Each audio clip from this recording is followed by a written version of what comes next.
உபாகமம் 29ஆம் அதிகாரம் 5ஆம் வசனம். கர்த்தராகிய நான் உங்கள் தேவன் என்று நீங்கள் அறிந்து கொள்ளும்படிக்கு. கிறிஸ்தவுக்குள் அன்பானவர்களே, இன்று அநேகருக்கு தேவனாகிய கர்த்தர் நம்மை ஏன் வனாந்திரத்தின் பாதையில் நடத்துகிறார் என்ற கேள்வி இருக்கும். அதற்கான பதிலை ஆண்டவர் அழகாய் சொல்லுகிறார். கர்த்தராகிய நான் உங்கள் தேவன் என்று நீங்கள் அறிந்து கொள்ளும்படிக்கு என்று.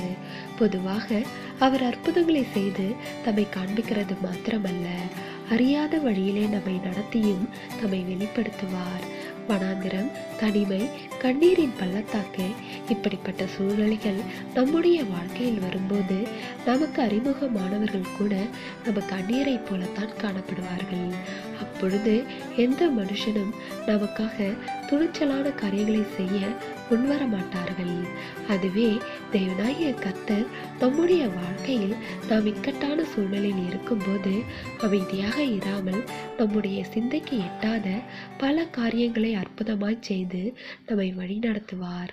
அது மாத்திரமல்ல, இங்கே கர்த்தர் சொல்லுகிறார், நான் சர்வ வல்லவர் மட்டுமல்ல, அற்புத அதிசயங்களை செய்கிறவர் மட்டுமல்ல, உங்கள் கூடவே இருந்து பராமரித்து வழி நடத்துகிறவராய் இருக்கிறேன் என்கிறார். இஸ்ரவேலை 40 வருஷமாய் வனாந்திரத்தின் பாதையில் வழிநடத்திய போது அவர்கள் பாதங்களை மட்டுமல்ல, அவர்களுடைய பாதரட்சைகளையும் பாதுகாத்தார். அப்படிப்பட்ட தேவனை கொண்டிருக்கிற நாம் எவ்வளவு கிருபை பெற்றவர்களாய் இருப்போம். எனவே தேவ பிள்ளைகளே, இன்று உங்களை தனிமையின் பாதையில் நடத்துகிறாரா? கண்ணீரின் பாதையில் நடத்துகிறாரா? மரண இருளின் பள்ளத்தாக்கிலே நடத்துகிறாரா என்றால் நீங்கள் ஒன்றை புரிந்து கொள்ள வேண்டும். அது என்னவென்றால், உங்களை அழிப்பதற்காக அல்ல, நீங்கள் அவர் யார் என்பதை அறிந்து கொள்ளும் பொருட்டாகவே இப்படிப்பட்ட பாதைகளில் நடத்துகிறார் என்று. தேவனுடைய கிருபையும் இரக்கமும் உங்கள் அனைவரோடும் இருப்பதாக.